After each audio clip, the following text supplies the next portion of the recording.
el seminario de crítica, autocrítica y rectificación organizado por el CEILER.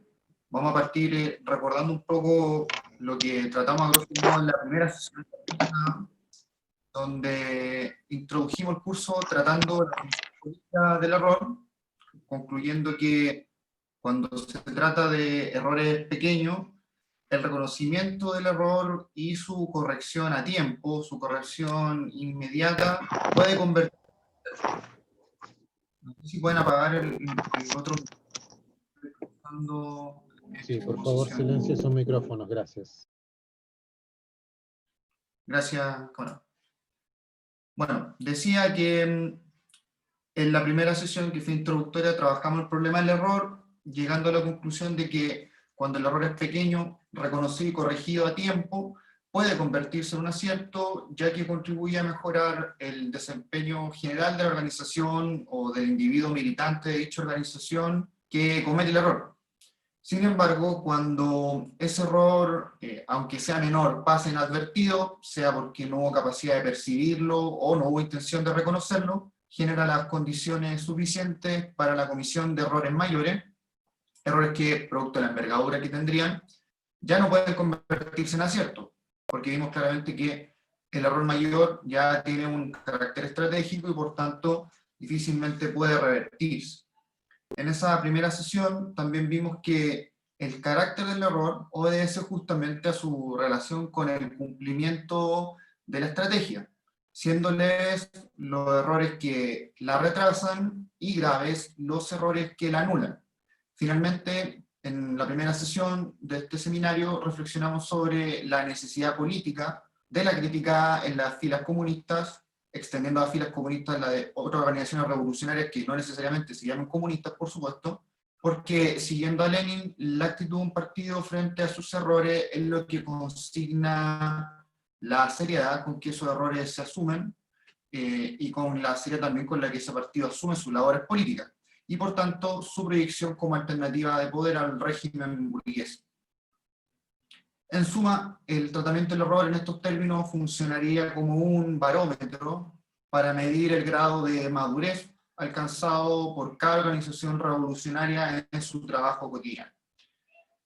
A tono con ello, en esta sesión ahondaremos en el problema de la crítica en términos marxistas-leninistas, pues como vimos anteriormente, el reconocimiento del error y su consecuente rectificación descansan en un ejercicio permanente de la crítica, sin cuya práctica, o sea, sin la práctica permanente de la crítica, es imposible mejorar el desempeño político de los partidos comunistas.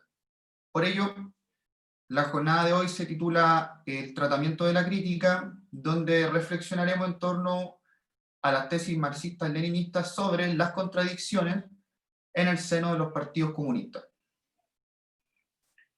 Antes de entrar de lleno al tema, quiero señalar que parte de lo que expondré a continuación ya está contenido en un curso anterior que me tocó dictar, titulado En torno al estilo de trabajo del Partido Revolucionario, que tuvo lugar de manera virtual en agosto del 2020 en la comuna de San Bernardo, que es la comuna donde yo en lo personal milito.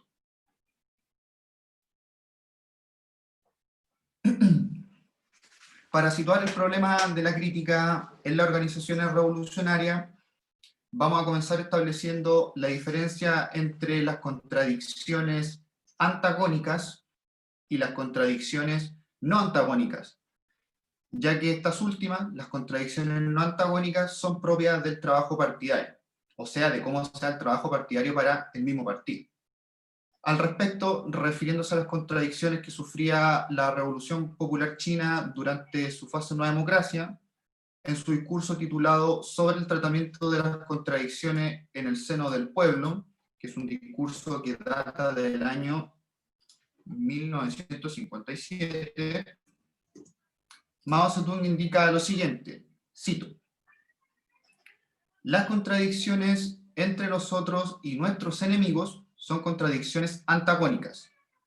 En el seno del pueblo, las contradicciones entre los trabajadores no son antagónicas, mientras que las contradicciones entre las clases explotadas y las clases explotadoras tienen un aspecto antagónico y otro no antagónico. Las contradicciones en el seno del pueblo no datan de hoy, pero su contenido es distinto en cada periodo de la revolución y durante la edificación del socialismo. En las circunstancias actuales de China, las que llamamos contradicciones en el seno del pueblo son las siguientes: contradicciones dentro de la clase obrera, contradicciones dentro del campesinado, contradicciones dentro de la intelectualidad, contradicciones entre la clase obrera y el campesinado, contradicciones entre los obreros y los campesinos por una parte y los intelectuales por otra, contradicciones entre la clase obrera y otros trabajadores por una parte y la burguesía nacional por otra, contradicciones dentro de la burguesía nacional, etc. Nuestro gobierno popular es un gobierno que representa realmente los intereses del pueblo. Sin embargo, entre él y las masas populares también existen ciertas contradicciones. Estas contradicciones comprenden las contradicciones entre los intereses estatales, los intereses colectivos y los intereses individuales. Contradicciones entre la manera burocrática de proceder de algunos funcionarios públicos y las masas. Estas contradicciones también son contradicciones en el seno del pueblo. Hablando en general, las contradicciones en el seno del pueblo son contradicciones existentes sobre la base de la comunidad fundamental de intereses de este. Fin de la cita. Como podemos notar, según Mao, las contradicciones se dividen en dos categorías elementales. La primera categoría son las contradicciones antagónicas. La segunda, las contradicciones no antagónicas. A su vez, las contradicciones no antagónicas pueden albergar un aspecto antagónico que amenaza con volverlas completamente antagónicos en caso de ganar terreno durante el desarrollo contradictorio de la lucha de clases. Por contraparte, las contradicciones que ya son antagónicas no toleran ningún aspecto que no sea, valga la redundancia, antagónico, ya que supeditan el carácter cualitativo de la contradicción, o sea, su naturaleza, al antagonismo que la fundamenta. Ambas categorías se definen en función de su posible resolución. En la categoría de las contradicciones de carácter antagónicas ingresan las que no pueden resolverse por medios pacíficos, ya que obedecen a la proyección de objetivos estratégicos totalmente incompatibles entre sí. Por tanto, el desarrollo de ese tipo de contradicciones implica la desaparición de al menos una de las partes involucradas en el conflicto que da lugar a la contradicción. Eso ocurre, por ejemplo, con la contradicción entre capital y trabajo, cuya resolución exige la superación definitiva del modo de producción capitalista, que en rigor sobrevive incluso durante el socialismo bajo la forma de capitalismo de Estado, obviamente en tránsito al comunismo. En la categoría de las contradicciones no antagónicas caben las que solo pueden resolverse por medios pacíficos, pues responden al disenso, o sea, a la diferencia de opinión, al desacuerdo entre fuerzas colectivas o individuales que comparten intereses fundamentales. De ahí que su tratamiento sea necesariamente democrático y unitario, en un marco de camaradería. Así, por ejemplo, las diferencias de opinión al interior de los partidos comunistas que imponen la necesidad de ampliar e incluso profundizar el debate partidario, obviamente respetando el programa, el estatuto, la estrategia y la táctica definido anteriormente por la organización desde las instancias correspondientes. Por extensión, son antagónicos los aspectos de una contradicción no antagónica que no pueden resolverse a través del diálogo, ya que descansan en las diferencias de principio entre sus respectivos involucrados, pero que en el lugar de la contradicción no antagónica ocupan más bien un lugar secundario en dicha relación, que es la relación que la fundamenta. Dicho sea de paso, cuando aparecen los principios, termina inmediatamente el diálogo. Por ese motivo, para ser políticas es necesario cuidarse de las polémicas principistas, dado que dichas polémicas impiden la síntesis necesaria para un despliegue táctico adecuado a la situación concreta, de relevar los aspectos antagónicos de una contradicción que originalmente no es antagónica. Por efecto de la propia fuerza de esa contradicción, esta se vuelve inmediatamente antagónica y esto conduce a anular cualquier posibilidad de acuerdo o alianza provisoria. Por ello, al momento de hablar con las organizaciones políticas aliadas, que siempre son aliadas en una situación muy específica, es necesario escamotear, por tanto evadir los debates fundacionales, los debates de principio, porque de lo contrario el intercambio será necesariamente infructuoso, ya que va a prevalecer la diferencia de fundamento antes que el acuerdo sobre un punto específico. Considerando lo anterior, en los términos de Mao, podemos concluir que las contradicciones al interior de los partidos comunistas son, cualitativamente hablando, similares a las contradicciones en el seno del pueblo, dado que responden a una comunidad fundamental de intereses. En consecuencia, el tratamiento de estas contradicciones debe necesariamente ser fraternal, rechazando cualquier atisbo de arrogancia o despotismo que vulnere la integridad de la militancia.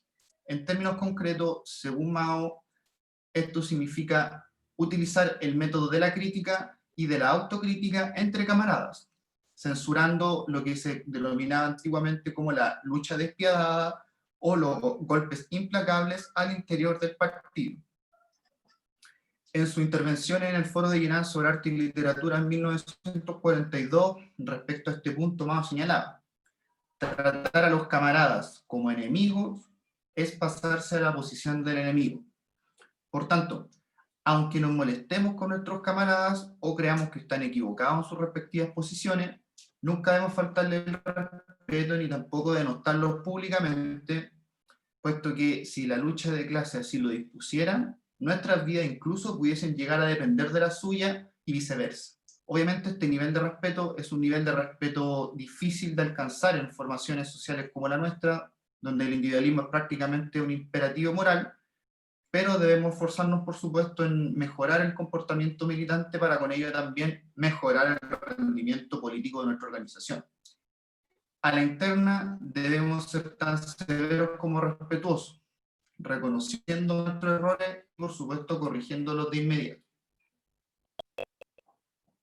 En el caso de no tratar las contradicciones al interior de las organizaciones revolucionarias de forma fraternal, ya sea ignorándolas o dándoles una respuesta coercitiva, dichas contradicciones podrían volverse inmediatamente antagónicas, amenazando con destruir la unidad partidaria. Por ese motivo, es necesario estar lo más atento posible al desarrollo de los conflictos internos dentro de cada partido para evitar que dichos conflictos se agudicen, dado que cuando eso ocurre, las medidas para remediar el diferendo necesariamente van a ser drásticas y van a reportar, en ese sentido, bastante heridos.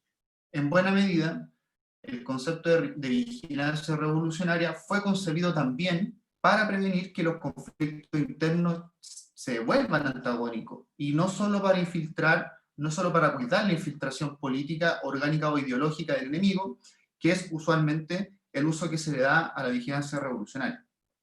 El propio Mao explica este punto utilizando la figura del pueblo en sus términos, por supuesto, como ejemplo.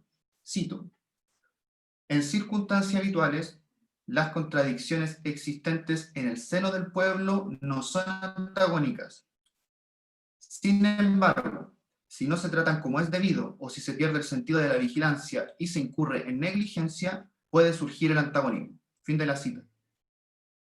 Para contrarrestar la amenaza del antagonismo en el seno de las organizaciones revolucionarias y del conjunto del pueblo, desde 1942 el Partido Comunista de China formuló la siguiente consigna: unidad, crítica, unidad. Esta consigna busca extender el uso del centralismo democrático a las organizaciones de masa y al Estado chino, evitando que las desviaciones burocráticas o los atropellos entre las diferentes posiciones ligadas al proceso puedan minarlo. De ese modo, la comunidad fundamental de intereses que fundamenta, valga la redundancia, la relación política entre partidos y organizaciones de masa, prevalezca por encima de los conflictos provisorios, teniendo claro que los conflictos son inevitables y por tanto hay que estar siempre preparados para enfrentarlos. Es sumamente relevante analizar el contenido de la consigna de de unidad crítica-unidad, ya que resulta decisiva en varios aspectos. Y aunque no lo parezca, la clave de esta consigna no pasa en primera instancia por el concepto de unidad, sino por el concepto de crítica. Siendo estrictos, es una crítica eso que busca mejorar el funcionamiento de lo criticado. Si lo llevamos al caso de los partidos comunistas, su desempeño político, ya que es ahí donde en el fondo sabemos cuán efectivo no es una determinada organización revolucionaria. Obviamente no tenemos que olvidar que en estas organizaciones revolucionarias la política siempre tiene que estar en el puesto de mando. Por tanto, cualquier conflicto orgánico tiene finalmente que subordinarse a dicha directriz. Cuando nosotros creemos que otros intereses, ya sean personales o de otra naturaleza, debiesen ser más importantes, necesariamente nos estamos disponiendo al desacierto y por tanto estamos perdiendo la brújula. De ahí la necesidad de tener claro que la política tiene que estar en el puesto de mando. Es importante tener claro que para hacer política debemos necesariamente subordinar nuestra actividad al cumplimiento de la táctica, obviamente en la medida en que esa táctica obedece a una estrategia revolucionaria de base.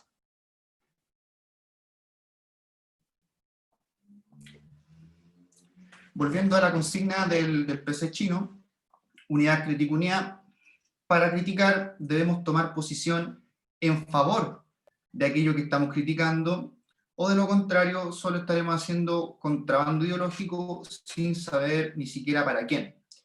Llevado al extremo, los comunistas solamente criticamos el capitalismo para denunciar los límites y sus tendencias antidemocráticas, instando el paso al socialismo como resolución popular de sus contradicciones. Por tanto, no buscamos mejorar el modo de producción capitalista, sino más bien agotarlo con recursos a sus propias premisas.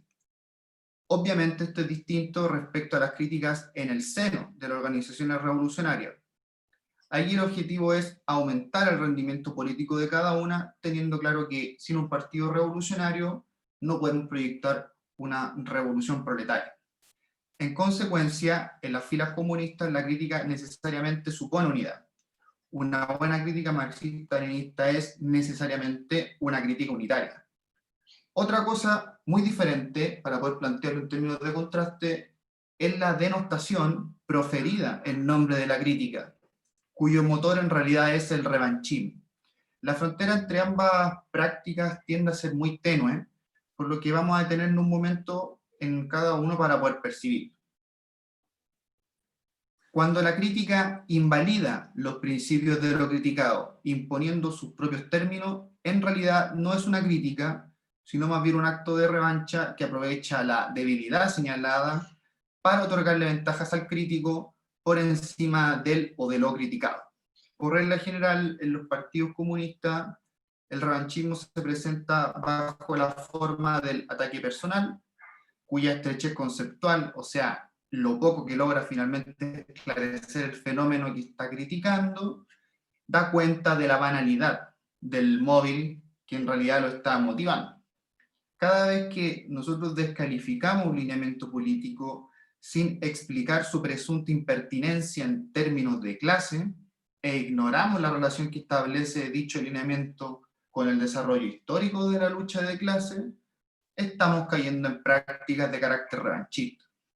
¿Por qué? Porque en vez de contribuir a corregir el defecto, lo estamos convirtiendo en un problema de mayor envergadura, volviendo antagónica en el fondo una contradicción que en principio no lo es.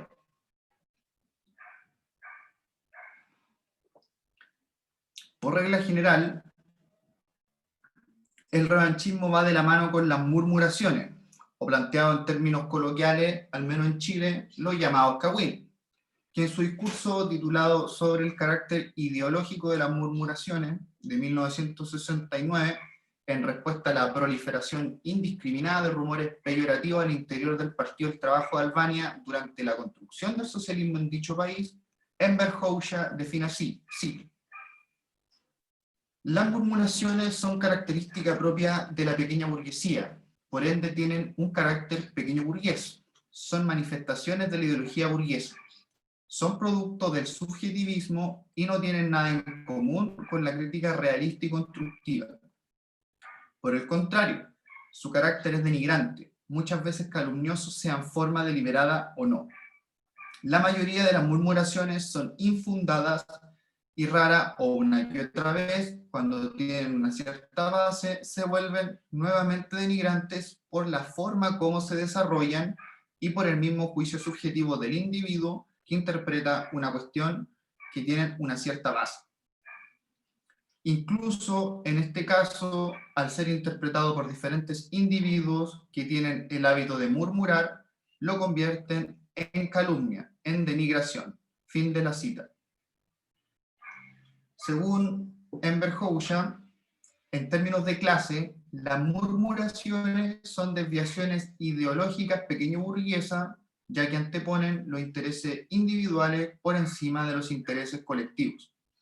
A su vez, siguiendo a Hoxha, dichas desviaciones son ramificaciones partidarias de la ideología burguesa, puesto que, en última instancia, obedecen a los intereses de la clase dominante, que lucha permanentemente por destruir el principal instrumento político de los trabajadores, su organización revolucionaria.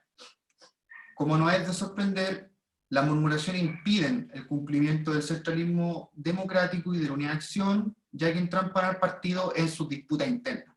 De ese modo, lo sustraen del trabajo de masa, coartando así su proyección revolucionaria en el tiempo.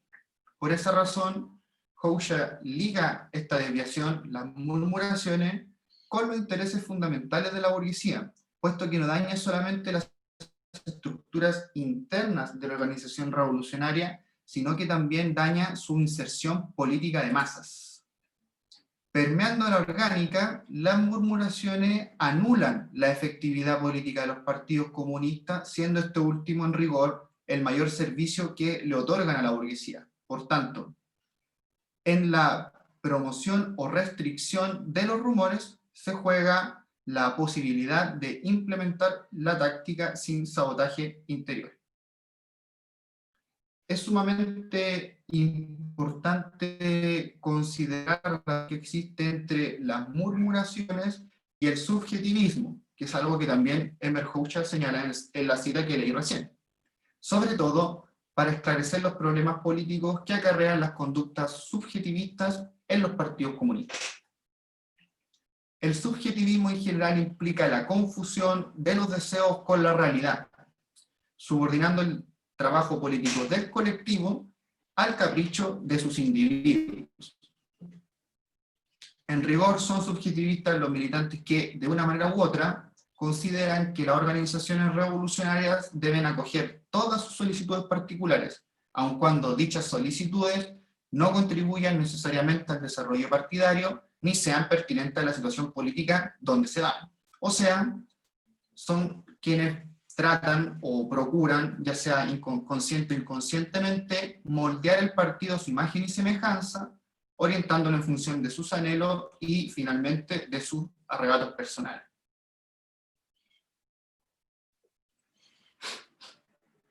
A nivel conceptual, el subjetivismo, en los partidos comunistas por supuesto, ficcionaliza el análisis político, convirtiendo los diagnósticos coyunturales en pretextos para justificar las decisiones arbitrarias de cada estructura.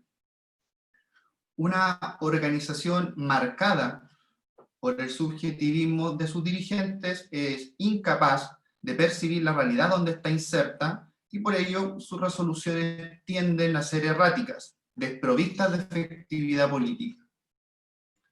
De ese modo, las conductas subjetivistas vuelcan el quehacer partidario sobre sí mismo, subsumiéndolo en la lógica de las autocríticas inútiles, autocríticas que en el fondo no contribuyen a mejorar los defectos y por extensión no contribuyen a la disputa del poder político, sino que más bien tienden a ser las cuentas permanentes que se cobran entre uno y otros sectores del partido. cabe señalar que, por efecto del carácter ideológico que reviste, el subjetivismo provoca errores de naturaleza estratégica, los cuales obviamente impiden el fortalecimiento del trabajo partidario y llegan incluso a debilitarlo. En ese sentido, el subjetivismo está ligado al sectarismo y con él a la crítica dogmática, crítica que, según Mao, no resuelve lo que está criticando, ya que tiende al hermetismo y no a la inserción política de masas. No olvidemos que en la efectividad política de un lineamiento es donde se mide si ese lineamiento está o no siendo adecuado en su momento histórico. Como el subjetivismo en general está ligado al deseo individual, a través de las murmuraciones, su actividad promueve la denigración de los cuadros que, por motivos circunstanciales, irritan el ánimo de los militantes que son proclives a escuchar rumores, o que consideran que los rumores en realidad tienen por sí mismos una legitimidad. En ese sentido, alientan el resentimiento entre camaradas, carcomiendo así la unidad de las estructuras partidarias correspondientes, o sea, de las estructuras donde están circulando estos rumores y donde las prácticas subjetivistas le están dando un asidero demasiado grande. Al respecto, el llamado a la fraternidad, entendiendo este llamado como un recurso para prevenir que las contradicciones no antagónicas del partido se vuelvan antagónicas, cumple la función política de cuidar la orgánica revolucionaria para insertarla entre las masas sin diluirse en ellas ni en sus vicios, teniendo claro, por supuesto, que el partido, para poder cumplir su función política, debe proyectarse por delante de los movimientos de masas y no plegarse a su espontaneidad. No olvidemos que en los términos de la tradición marxista-leninista, la forma partido de cuadros precede a la forma partido de masa, llegando incluso a condicionarla. Lo anterior por una razón bastante concreta. Sin buenos cuadros políticos es prácticamente imposible conducir los movimientos de masa, ya que estos últimos tienden a la dispersión. Por tanto, la continuidad de las estructuras partidarias revolucionarias descansa necesariamente en la calidad de sus dirigentes, quienes sobreviven a las coyunturas gracias a la estrategia que lo impide.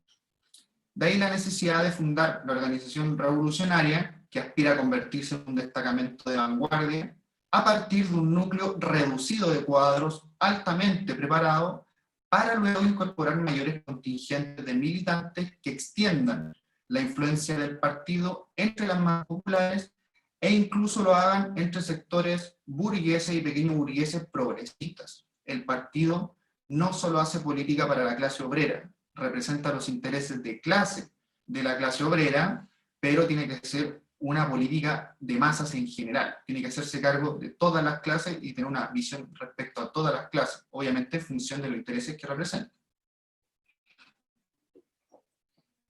Finalmente, sobre este punto, siguiendo a Hoxha, las murmuraciones generan un clima partidario donde inclusive las informaciones oficiales del partido son entendidas como rumores, induciendo así rivalidades que en el fondo lo que hacen es fomentar el revanchismo.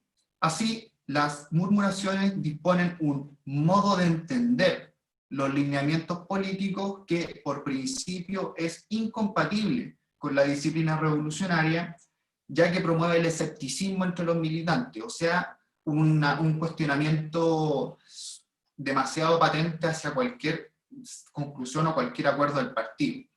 Dicho escepticismo provoca una desconfianza en las autoridades partidarias y con ello en el fondo debilita toda la jerarquía orgánica del partido.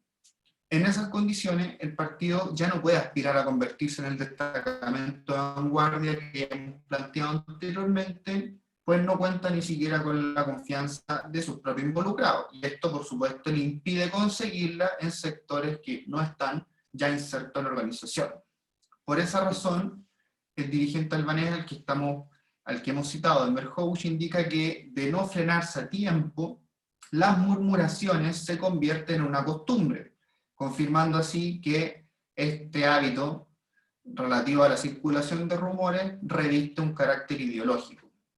Cuando eso ocurre, la calumnia y la denigración son moneda común en las organizaciones revolucionarias, y esto, por supuesto, daña el prestigio de la estructura y también daña el prestigio y la validez de los ideales que dicen representar esta estructura. Por tanto, el daño es todavía mayor que solo a una organización en particular.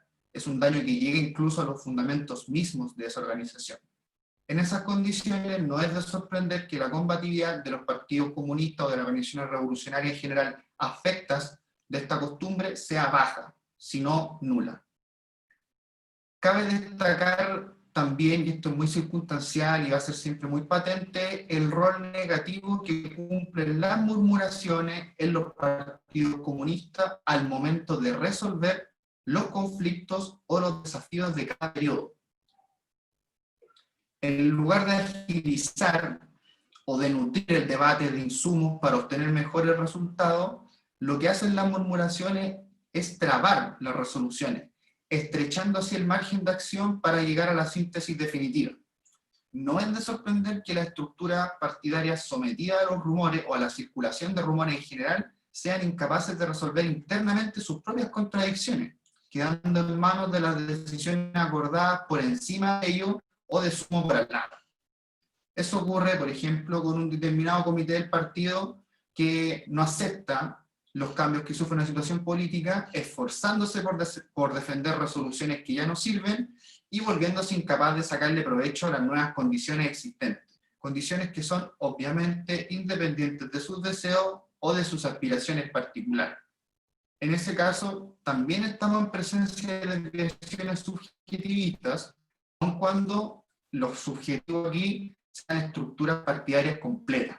O sea, el subjetivismo no, la cualidad de la subjetividad en este sentido no corre por si es un individuo o 100, sino por la conducta en general de corte subjetivista. Debemos tener claro que la ideología es siempre un fenómeno colectivo respecto al cual los individuos no son más que personificaciones de unas relaciones sociales que los exceden y a la vez también los fundamentan. Dicho esto, queda más o menos establecido que la crítica marxista en los partidos comunistas no procede a través de ataques personales, ni tampoco a través de rumores, porque ambas prácticas debilitan la orgánica partidaria y vuelven antagónicas contradicciones que antes no lo eran. Por tanto, quedan descartadas los conceptos de crítica que estamos estudiando. Dicho esto, ahora llegó el momento de definir la crítica marxista-leninista en términos positivos, considerando los factores que, por lo visto, quedarían fuera de su dominio. Para hacerlo, nos apoyaremos nuevamente en el discurso de Enver Hoxha titulado Sobre el carácter ideológico de las murmuraciones, que define la crítica marxista-leninista de la siguiente manera. Cito: la crítica debe caracterizarse en todo momento por un fin moral, político, ideológico, tener un carácter educativo para el individuo o para el colectivo, no tener nunca como objetivo el de abatir moralmente al que se le critica, sino debe tratar de elevar su moral para que corrija sus errores. Fin de la cita. Como este fragmento del discurso sintetiza bastante bien el contenido fundamental del tipo de crítica que estamos analizando, nos vamos a detener en su contenido para esclarecer sus presupuestos. Ante todo, debemos recordar que cualquier definición o actividad ligada al pensamiento marxista-leninista obedece al objetivo político que inspira y por tanto que mueve a su teoría. Y ese objetivo es el siguiente: organizar y conducir la revolución proletaria en la época del imperialismo. Para eso está pensada la teoría marxista-leninista. No es una entelequia ni mucho menos. Está pensada con ese objetivo político. Por tanto, todas las prácticas marxistas-leninistas, incluyendo la crítica, obedecen a la creación de poder proletario, entendiendo este último como la cristalización, o sea, la síntesis política de los intereses de clase, no solo espontáneos, de los trabajadores. Intereses en función justamente de conquistar un Estado para llevar adelante un proyecto mayor, que es el proyecto de transición hacia el comunismo, pasando por el socialismo, por supuesto. Siguiendo, la crítica marxista-leninista se caracteriza por su contenido edificante. No busca descalificar al criticado, sino más bien mejorar su desempeño político. Por ello, es una crítica moralizadora. Eleva el nivel de conciencia del criticado y eleva también su nivel de compromiso, instándole a corregir sus defectos en lugar de obligarle a asumir posiciones defensivas para resguardar su presunto prestigio o su propio respeto. Lo anterior, obviamente, dándole mayor importancia a sus condiciones y sus posibilidades para lograr la rectificación, o sea, no centrándose única, primero ni exclusivamente en el defecto, sino en cómo se resuelve el defecto. En ese sentido, al igual que el error, como lo vimos en la sesión anterior, la crítica cumple funciones lectivas, instruye a la militancia a partir de un revés que circunstancialmente fue responsabilidad de un cuadro o de una estructura, pero que podría haberlo cometido cualquier otro. De ahí la necesidad de que las críticas no personalicen lo criticado, ya que personalizándolo impiden notar la causa del error, identificando ese error con el militante que lo cometió, cuando obviamente ese error, como dijimos antes, pudo haberlo cometido otro. Generalmente, la causa del error que produjo tal o cual estructura o tal o cual cuadro descansa en algún fenómeno asociado al desarrollo coyuntural de la lucha de clase. Una lucha que en las formaciones sociales de clase está determinada en última instancia por este factor que es con el cual dialogan todos los sucesos que puedan o no ocurrir.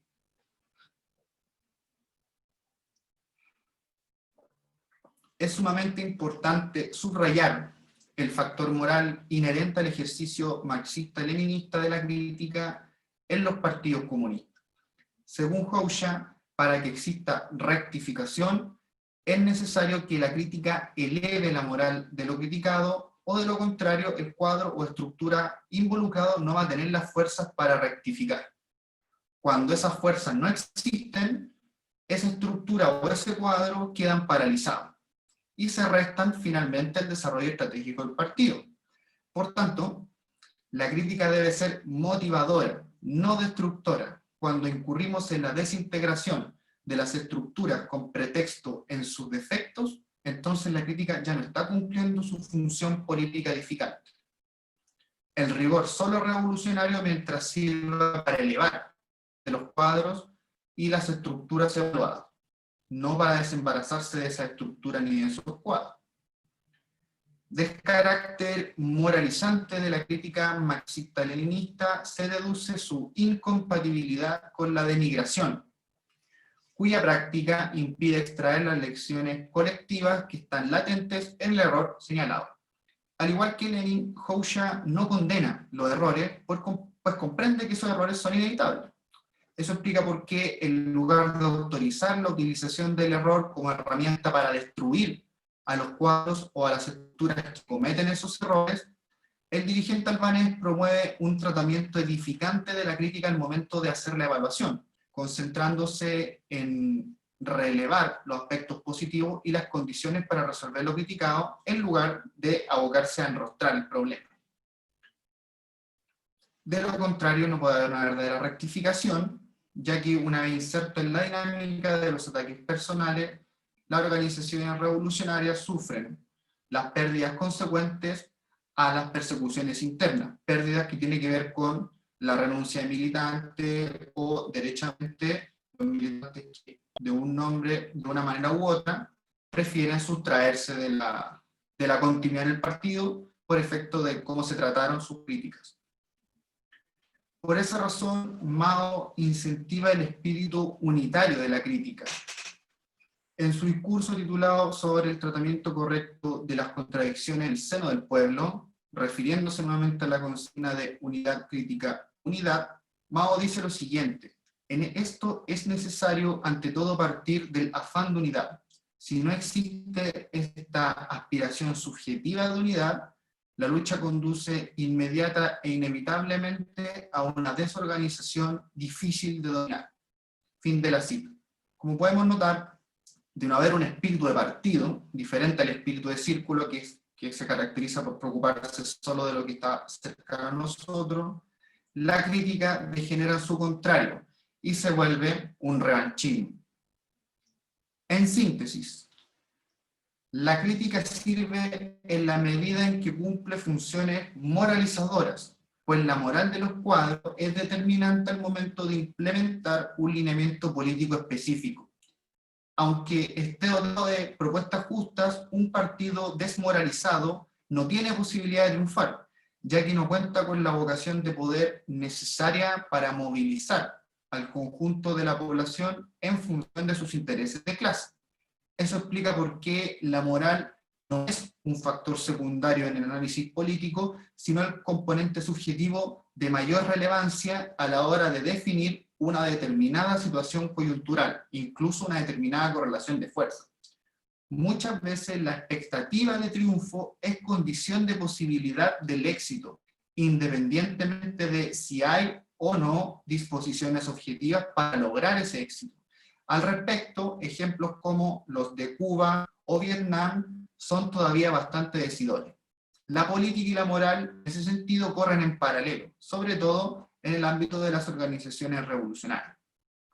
Como podemos notar, la crítica, al igual que el error, no es un perjuicio al interior de los partidos comunistas, sino un valioso recurso para mejorar el desempeño político de la organización, instruyendo la estructura orgánica correspondiente y elevando la moral de los cuadros. Obviamente, lo anterior es válido solamente en la medida en que las críticas no sean revanchas ni estén orientadas por rumores. Por ello, Mao incentiva el ejercicio de la crítica, llegando incluso a promoverla en organizaciones exteriores al partido. En el discurso titulado sobre el tratamiento correcto de las contradicciones en el seno del pueblo, que es el que ha orientado esta sesión, Mao dice abiertamente: los marxistas no deben temer la crítica, venga esta de donde viniere. Por el contrario, los marxistas tienen que templarse, desarrollarse y ampliar sus posiciones precisamente a través de la crítica, en la tormenta de la lucha. Fin de la cita. Si nosotros tenemos en cuenta el presupuesto unitario de la crítica, que la vuelve completamente opuesta al revanchismo, con estas palabras lo que estamos entendiendo en Mao es la necesidad de subrayar la importancia de formar a cuadros aptos para enfrentar y resolver sus defectos, convirtiendo la rectificación de sus debilidades en fortalezas, o sea, no arrancándose de las críticas, sino enfrentándolas y resolviéndolas. Sin esa capacidad, no van a ser capaces ni van a tener las condiciones para dirigir un proceso de carácter revolucionario, ya que un proceso revolucionario por sí mismo supone grandes dificultades y desafíos que son inéditos en la historia del país donde van a ocurrir. No son todos los procesos iguales, pero sí todos tienen dificultades muy características y, por supuesto, otras adicionales. En ese sentido, lo que hace la crítica es templar el carácter del militante, disponiéndolo a resolver en vez de lamentarse por su revés. De ahí la necesidad de ligar esta crítica con la elevación moral, tal y como lo vimos anteriormente.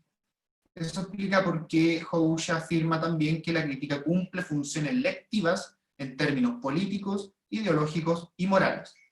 Un partido incapaz de ejercer la crítica no tiene recursos suficientes para mejorar su desempeño, ni por extensión para proyectarse como alternativa de poder al régimen burgués. Al igual que en el tratamiento del error, en el ejercicio permanente de la crítica, las organizaciones revolucionarias dan cuenta de su madurez política. Dejo hasta aquí mi intervención de hoy. Espero haber podido situar el problema de la crítica en los términos marxistas-leninistas, que fueron los que me propuse, obviamente recogiendo lo que abrimos en la sesión anterior. Ahora me dispongo a oír comentarios, consultas, y espero que esto haya logrado situar más o menos el problema. Gracias por su atención, camaradas. Gracias, muchas gracias, Ignacio, por tu presentación. Quisiera leer rapidito un mensaje de Sandra Luengo que pide si puede escribir el nombre del autor aquí. Yo entiendo que no es ni Mao ni Lenin, digamos. Me parece que es el apellido anglosajón. Bueno, como indicaba Ignacio, entonces queda abierto el micrófono, digamos. Sí, estaba difícil de, de entenderlo. solamente escuchando. Queda abierto entonces el micrófono, los canales para poder hacer preguntas, comentarios, reflexiones, etcétera. Yo, sinceramente, compañeras y compañeros, lamento que por lo menos un tercio de los asistentes entraron a las 7:15, a las 7:20. Yo no sé si pudieron, digamos, agarrar bien el tema del curso, porque a mí por lo menos me cuesta un poco, y eso que estoy del principio, pero en fin. Así es que por la mensajería interna que tiene el Zoom, entonces las personas que quieran hacer preguntas o comentarios, reflexiones, o bien pueden levantar la mano, o bien pueden activar el micrófono y pedir la palabra también, en caso que haya preguntas o comentarios.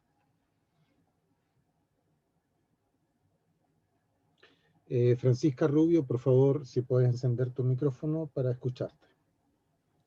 Sí, hola a todos, todas. Buenas tardes. Mira, yo llegué un poquito tarde, así que me acojo a lo que comentaba Marcelo. Pero tengo la sensación de que lo que se explica respecto de unidad crítica, unidad y de esta crítica constructiva está un poco revuelto en las orgánicas. Ya siento que efectivamente hoy día las herramientas que tenemos y las conductas de las estructuras, yo soy de Concepción, y en general se ha visto que se alimentan de lo que algunos van a informar allá. Se generan rumores, se generan malos entendidos, a veces se generan opiniones que tienen un sesgo. Entonces siento que la estructura también debe velar por asegurarse de que la información que le va a llegar es real, porque efectivamente hay una sensación de que a través de las redes sociales se generan imágenes que no dan cuenta de la realidad. Y hay una venta de imagen que está dañando el trabajo real y de cuadros reales en el partido. Creo que eso, no sé si está dentro del concepto, porque como no llegué al inicio, pero siento que hoy día la globalización, las redes sociales, las comunicaciones, si bien es cierto, nos acercan, pero también han producido sesgos de distorsiones de la información. Y siento que eso está haciendo daño, porque al final efectivamente hay rumores, hay desconfianza, hay gente, hay compañeras y compañeros que se quedan con un tipo de información y a veces esto tiene más enfoques, no es que haya una sola verdad. Y ahí, ¿cómo se trabaja eso cuando no es una sola verdad? Debiera ser constructivamente, pero siento que hoy día el partido está trabajando con herramientas que hay que manejar de una manera más responsable y desde las estructuras más asertivas y más supervisadas. No sé si es pregunta o no, pero eso Bueno, sería, compañero. bueno, gracias Francisca por tu pregunta, reflexión. Ignacio, no sé si hacemos una ronda de preguntas y luego, sí, mejor, ¿no? Mira, voy a leer un par de comentarios y luego le doy la palabra a Ninosca. Voy a leer un par de comentarios. Luis Valenzuela dice: compañeros, agradecer e indicar, si la cita indicada que habla del temple, templarse a través de la crítica, ¿a quién pertenece? Gracias. Bueno, una pregunta bien específica que hace Luis Valenzuela. Cristóbal hace otra pregunta, comentario, dice: ¿cuál fue la consecuencia en Albania del régimen de Hodja y para qué citar a personajes fracasados? Nuestro amigo del Sailor, Cristóbal, hizo esa pregunta. Voy a leer otra pregunta de Cristóbal, segunda pregunta de Cristóbal. Está muy animado, dice: ¿cómo explicar la situación en el partido en Ñuñoa en que le están regalando la alcaldía a la derecha? Si hay 3 candidatas de oposición, ¿cómo se explica que no hagamos una crítica a lo que sucede en el partido? ¿De qué estamos hablando? Con signo de exclamación inclusive. Y Ninosca González pide la palabra. Ninosca, por favor, si puedes encender tu micrófono, y luego también posteriormente escuchamos a Vladimir. Sí, buenas tardes. Igual, compañeros, llegué así como al filo. No sé igual si es una pregunta o reflexión. Yo veo en mi partido en Arica que este tema de la crítica y la autocrítica y el hecho de ser un partido fraterno, reflexivo, etcétera, es como que siento yo que hay muchas cosas que quedan como en el tintero y no se analizan profundamente, y me da la impresión que agregando la palabra fraterno es como que arreglamos todo, ¿ya? Entonces a uno se le menciona en las reuniones de célula, en las asambleas, no, tengo que hacer una crítica fraterna, etcétera, etcétera, y a veces la crítica es grave, y a veces me atrevería a decir es que es casi como una falta importante, pero como somos fraternos, queda como en, pero bueno, te perdono, si es que vale la palabra perdón, bueno, te disculpo. Entonces lo profundo de la crítica no se analiza y a raíz de lo mismo no se corrige, porque como somos fraternos, avanzamos y probablemente seguimos acumulando otras cosas que yo siento que merecen una crítica profunda, pero también una corrección. Eso, compañero. Gracias, compañera Ninoska. Había pedido la palabra entonces Vladimir. Vladimir, por favor, se enciende tu micrófono. Gracias. Hola, buenas tardes a todos. Y un abrazo fraterno a todos los que estamos acá. Bueno, yo quisiera hacer dos preguntas, ¿no? Mi pregunta es, ¿cómo se superan las contradicciones antagónicas? Y la segunda es, ¿cuál es la diferencia entre antagonismo y contradicción? Eso, compañero. Bueno, muchas gracias, compañero Vladimir. Ignacio, por ahora esas son las manos que se han pedido y las preguntas que se han hecho. Entonces, no sé si podemos partir con tus respuestas o reacciones. En fin. Sí, démosle, porque quizás a medida que vamos hablando, los compañeros y compañeras que no pudieron ingresar al comienzo de la presentación puedan también conectarse un poco más con el contenido de la presentación, porque evidentemente los detalles ya no van a poder verlo, al menos en esta primera instancia. Sí, bueno, respecto al tema, voy a tratar de responder en orden. Respecto al tema del manejo de redes sociales, yo un poco también quise traer el concepto de murmuraciones, porque justamente la disponibilidad de medios tecnológicos de contacto instantáneo, como es el caso de los teléfonos celulares y las computadoras en general, promueven el desorden a nivel orgánico. O sea, hay mayor disponibilidad de recursos para contactarse al instante, lo que en términos incluso militares sería una gran ventaja, pero también eso, cuando no se le da un uso disciplinado, produce muchas confusiones. Y muchas veces nos vemos más involucrados en discutir rumores que en resolver problemas. Entonces, un poco que ese es el fenómeno al que yo trato de criticar en este instante. Yo creo que nosotros tenemos que ser súper claros, al menos en los partidos centralistas democráticos, en cuidar nuestra estructura, hasta que la orden no llegue por el conducto que debe llegar, ni la información por extensión llegue por el conducto que tiene que llegar, la estructura correspondiente tiene que seguir resolviendo y realizando la política como ya fue zanjada de manera anterior. O sea, eso tiene que ser así. No podemos nosotros cruzarnos y creer que a partir de un rumor vamos a tener que cambiar o tomar posiciones a favor o en contra de algo, porque eso va a seguir siendo parte de los dimes y diretes. No nos olvidemos que también el enemigo fomenta la circulación de rumores, fomenta el blufeo, como se dice vulgarmente, o sea, el hecho de mostrar algo que no es, para justamente apelar a el desorden y la tensión de la estructura con la cual se está enfrentando.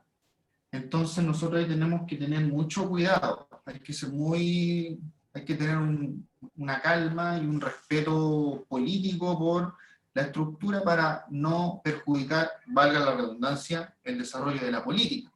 Porque sea cual sea la síntesis, si no está todo el partido convencido de la síntesis o el partido se pone a implementar otra porque le llegó por otra vía una conclusión diferente, entonces no vamos a llegar a ninguna parte. Y un poco diría eso. Así que ahí, bueno, obviamente los problemas orgánicos los resuelve cada orgánico.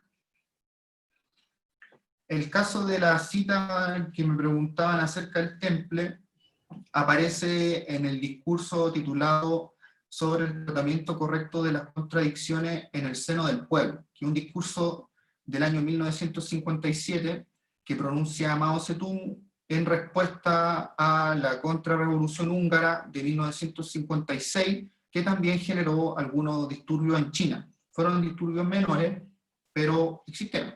Entonces, por eso viene todo ese tema. O sea, también en China se entendió que el hecho de que existieran críticas no implicaba que el proceso chino había fracasado, al contrario, era una oportunidad para fortalecerlo. Eso Mao también hace el llamado a aceptar las críticas, ejercer la crítica, partiendo de la base unitaria de que, bueno, hay que resolverlo y hay que sacarlo adelante. Eso por una parte. En el caso del comentario del compañero Cristóbal, yo creo que nosotros tenemos que ser más cautos a la hora de hacer un juicio, sobre todo cuando hacemos un juicio sobre un pensamiento. El hecho de que hayan existido o no reveses políticos en tal o cual país no dependen, en primera instancia, del pensamiento de uno o dos dirigentes de ese país. O sea, eso no entender la lucha de clase. Es un proceso histórico. Y el fracaso o el triunfo que pueda tener un país nunca va a ser responsabilidad de un puro hombre. O sea, esa es como la caricatura que acá en América Latina se hace sobre Fidel Castro. Como que Fidel Castro hizo y deshizo todo lo que quiso, como si no hubiera pueblo, no hubiera movimiento de masa, no hubiese encuadros, no hubiese nada, y todo dependía de Fidel Castro. Eso no es así. Digo Fidel Castro por ser un ejemplo más cercano. Entonces nosotros igual hay que hacer una disociación. El hecho de que un determinado dirigente no haya conseguido su objetivo, o un determinado país haya desintegrado, no quiere decir que la producción conceptual de ese país o de ese dirigente ya no sirvan para nada, porque si fuese por eso, entonces yo no entiendo por qué todavía nos llamamos Partido Comunista, los que gritamos el Partido Comunista, y marxistas los que nos afirmamos como marxistas, porque la verdad es que todos los cálculos han fallado en rigor. Entonces hay que partir en ese caso, si no por Marx, al menos por Lenin. Y yo no sé si eso en realidad sea justo. O sea, la capacidad que tiene una teoría de presentarse como científica justamente es el hecho de que sobrevive a las coyunturas porque hay un contenido en esa teoría que permite conocer esa coyuntura, no necesariamente resolverla. Nadie tiene la varita mágica para hacer y deshacer lo que quiera. O sea, si así fuese, de hecho, la lucha de clases sería mucho más fácil porque sería cosa de que nos encontrásemos con un buen profeta y resuelta la contradicción. Entonces yo haría esa disociación. O sea, yo tengo muchas críticas también hacia el proceso albanés, pero también reconozco que una de las personas que mejor trató el problema de las murmuraciones en la tradición marxista-leninista fue justamente Enver Hoxha.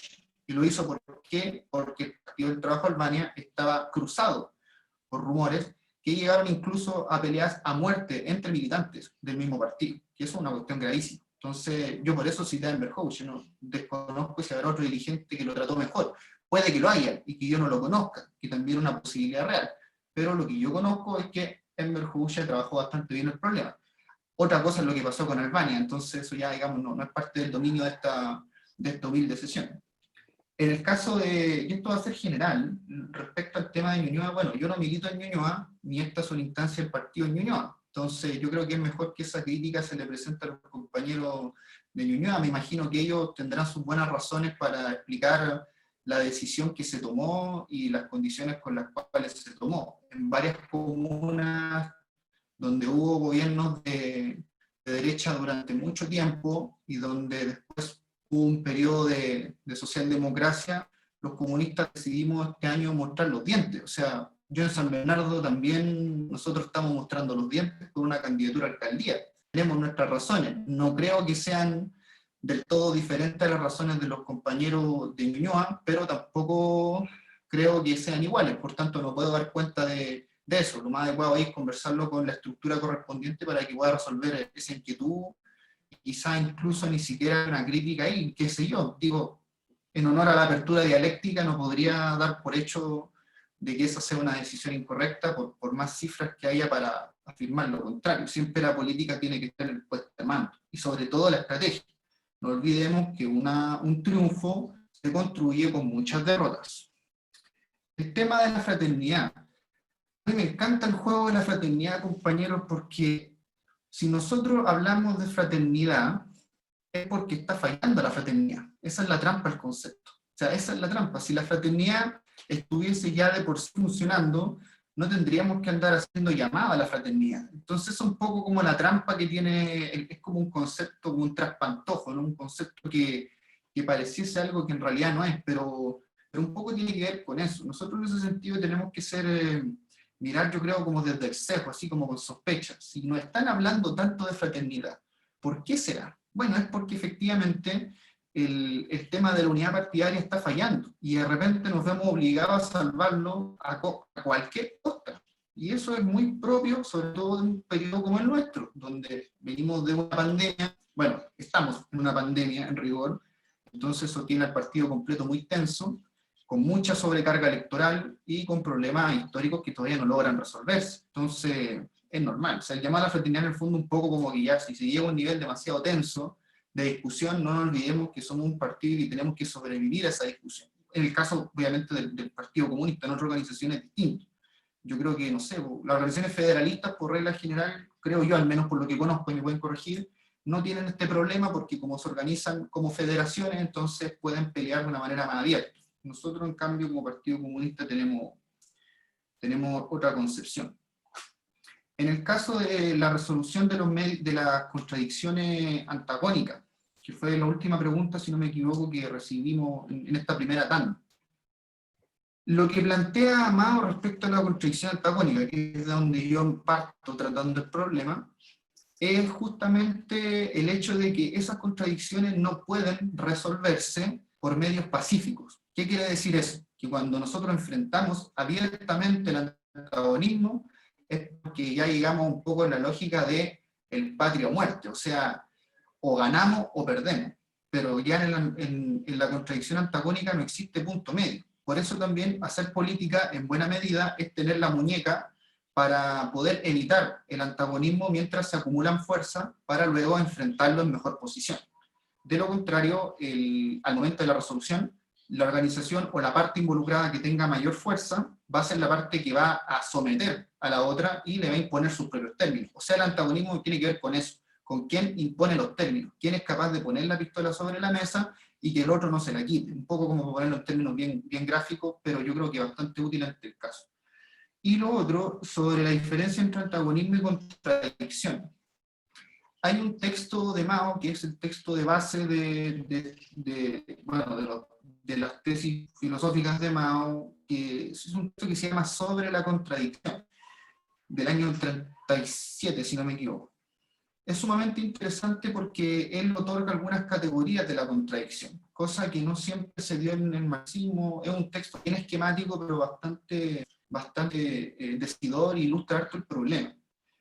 La contradicción, como habíamos dicho, para plantearlo en este punto, tiene dos variantes. Un aspecto puede ser una contradicción de carácter antagónico, una contradicción de carácter no antagónico, y en el caso de las contradicciones que no son antagónicas, pueden revestir un carácter antagónico. ¿Por qué? Porque donde hay contradicción, existe algo, de una manera u otra, que divide. Por tanto, de lo que se trata es de si vamos a enfocarnos en lo que divide o lo que une. Cuando nos enfocamos en lo que divide, surge el antagonismo y esa contradicción que en principio no era antagónica, se vuelve antagónica. Llevémoslo a un ejemplo porque quizás así resulte un poquito más fácil, que fue un ejemplo que citamos en el curso anterior donde también trabajamos este tema. Los frentes populares.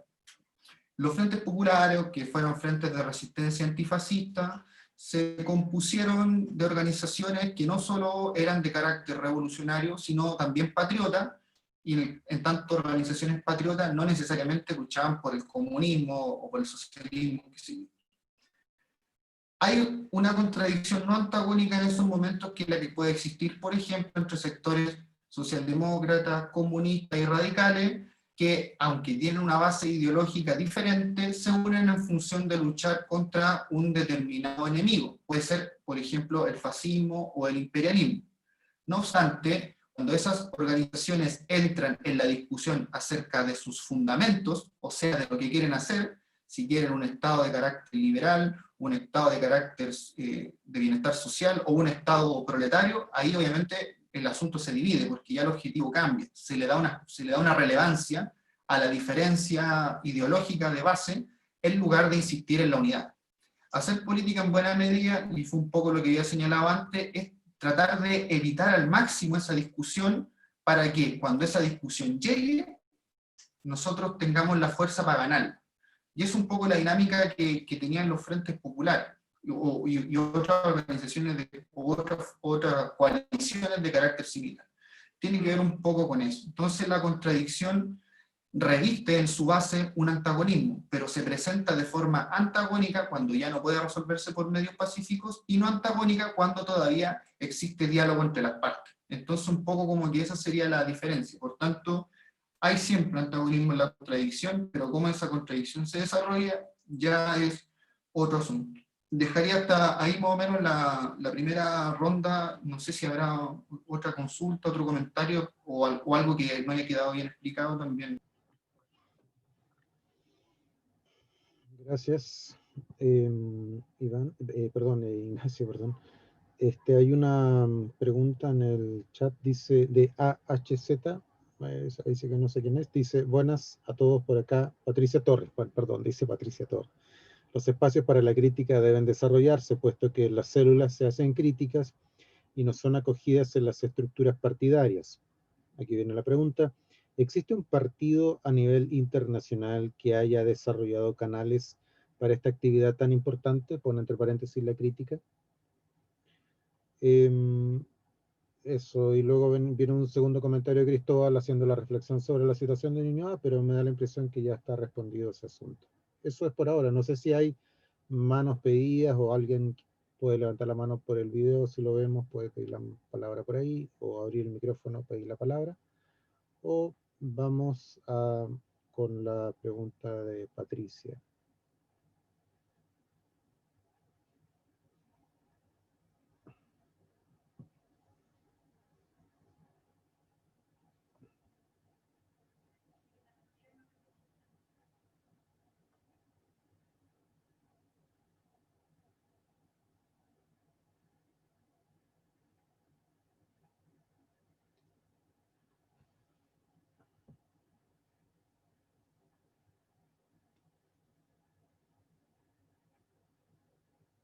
Cuando uno hace grupo de discusión, estos silencios hacen que la gente hable, pero esta vez no funcionó. Así que Ignacio, no sé si puede responder esa pregunta. Parece que ya estaríamos como yendo casi al final.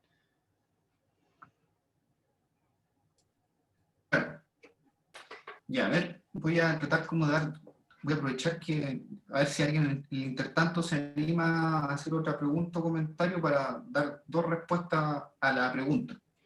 Lo primero, acerca de los conductos de las críticas, que también la compañera lo señala, ¿no? Es difícil, a veces, y esto también lo planteamos, lo abrimos, digamos, en la sesión anterior, a veces es difícil señalar abiertamente la crítica porque no siempre la estructura está madura para resistir la crítica. O sea, no siempre tiene las condiciones ideológicas para entender que esa crítica tiene que sumar y que esa crítica tiene que resolver y que esa crítica no es para descalificar a tal o cual persona ni para exigir la cabeza de tal o cual dirigente. Eso igual es difícil de hacer. Por eso es que Lenin también planteaba que en el tratamiento del error y la posición de un partido respecto al error da cuenta de su madurez, de su madurez adquirida. Pero nosotros ante ese escenario tenemos dos opciones. O nos adaptamos a la incapacidad de realizar una crítica y perdemos el recurso de la crítica, que yo creo que es un recurso tremendamente útil, o nos arriesgamos, nos tiramos a la piscina y vemos después cómo resolvemos las críticas a medida que se vayan planteando. Pero eso va a depender también, los conductos de la crítica van a depender también de cómo cada estructura enfrente el tema. No hay una fórmula estándar en términos genéricos, yo no conozco una fórmula estándar, pero sí es necesario que a la hora de debatir abiertamente, ya sea a nivel de célula comunal, comité regional o seccional y pleno central, digamos, pleno comité central en el caso de la estructura leninista, exista la posibilidad de decir, bueno, yo no estoy de acuerdo con esto, por esto y por esto, por esto otro. Pero también nosotros tenemos una responsabilidad, que muchas veces se nos olvida. Y es que nosotros también, junto con la crítica, también tenemos que ofrecer una solución, porque no podemos solo quedarnos en el diagnóstico, como se dice vulgarmente. Porque decir que algo no resultó a veces es bastante sencillo. Lo que es difícil es proponer cómo pudiese haber resultado y cómo podría resultar en una instancia futura. Y ahí es donde nosotros también tenemos una responsabilidad. Entonces, a lo que voy con esto es que para poder ganar espacios de crítica dentro del partido, nosotros también tenemos que tener la capacidad de ofrecerle al partido, en el caso del Partido Comunista, por ejemplo, alternativas para desarrollar mejor su política.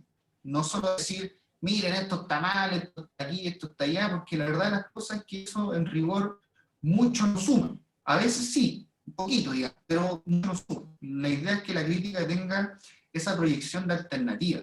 Yo critico algo porque tengo este insumo, este otro, y me parece que la solución al problema es este. Si nosotros no proponemos una alternativa, difícilmente nuestra crítica va a tener fuerza. Eso como un término metodológico. Ahora, la pregunta como tal que hace la compañera, si existe un partido a nivel internacional que haya desarrollado canales para esta actividad, yo conozco varios ejemplos y tienen que haber muchos más. Voy a nombrar un par de ejemplos históricos y voy a ver si se me ocurre en el camino alguno más reciente. En términos históricos, por ejemplo, el Partido del Trabajo de Corea, el Partido de la República Popular Democrática de Corea, instauró el hábito de que los dirigentes tenían que partir sus intervenciones públicas realizando autocrítica. ¿Por qué? Porque se entendía que siempre iba a haber algo que iba a fallar, porque de una manera o de otra manera nunca se iba a poder realizar completamente bien la tarea. Entonces existía el hábito de comenzar las intervenciones con una autocrítica. Eso a nivel, digamos general. En América Latina también se implementaron algunos partidos, también se prestaron a eso, y hay una experiencia súper interesante, yo tengo entendido que ya no se hace, pero que creo que pudiese ser también bastante buena. En los años de mayor auge de la revolución sandinista en Nicaragua, se realizaban unas especies como de activos públicos, o sea, parados frente a en una plaza pública hablando, que se llamaban actividades de cara al pueblo, donde los dirigentes locales se prestaban para que toda la población de manera abierta les pudiese decir en qué habían fallado, qué faltaba, qué no, etcétera, etcétera, etcétera. Obviamente ese mecanismo de crítica es útil y sirve en la medida en que el apoyo popular a un proceso revolucionario está firme y estable, porque lo contrario, en el fondo, es haber una instancia que va a ser casi como de cacería de brujas. Pero funcionó bastante bien en los años, por supuesto, previo a la derrota que después sufrieron los compañeros nicaragüenses por efecto de, bueno, problemas políticos, digamos, que el tema militar no pudo resolver. Entonces esas son como dos experiencias. También está la experiencia china, que es como la experiencia máxima en términos de crítica y autocrítica, sobre todo en el periodo de la gran revolución cultural proletaria, y yo sé que es un proceso muy polémico, tuvo también acarreó un gran desorden, pero ahí también el tema de la crítica se puso a la orden del día.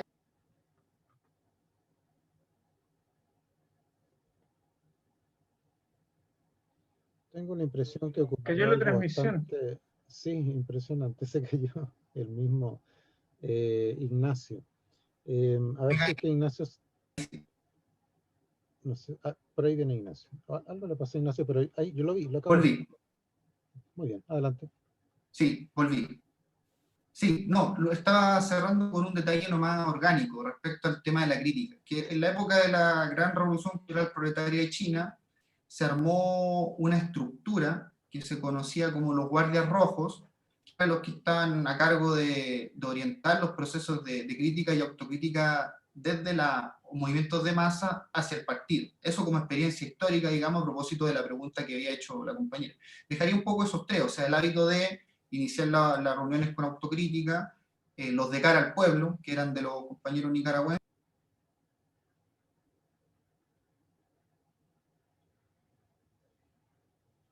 Sí, Ignacio de nuevo parece que se salió, está fuera de la plataforma, pero ya volvió.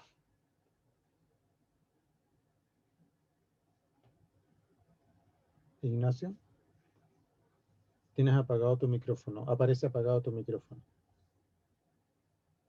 No. Ignacio parece que tiene un problema más o menos serio. Creo no, hay que dos. ahí tuve que mover el teléfono, sí. Creo que mis vecinos me están quitando el acceso al internet, pero bueno. Creo que ya como que respondí lo que alcancé justo, no sé si hay algún detallito más. Sí, gracias. Luis Carrión, por favor, si puedes hacer tu pregunta o comentario.